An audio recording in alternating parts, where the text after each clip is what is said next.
How to clear Google Play Store search history. Hello and welcome back to our YouTube channel How to Tutorials. In today's video, I'm going to show you how you can clear Google Play Store search history. In order to clear your Google Play Store search history, you'll need to follow these steps. First of all, you'll need to open your Google Play Store on your device and make sure you are logged into your account.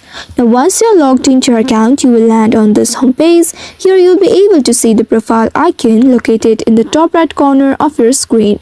Simply tap on it and then from the menu that appears, select the settings option at the bottom. Then once you tap on settings, this will take you to the settings page.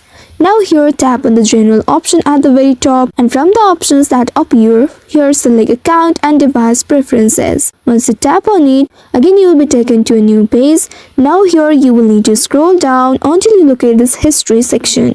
And now on the history section, you will be able to see the option clear device search history. Now you need to simply tap on it and a confirmation will appear.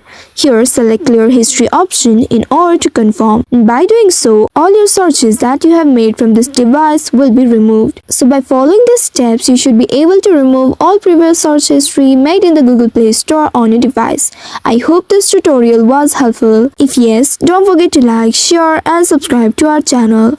Also hit that bell icon to never miss any updates from us. Thank you for watching.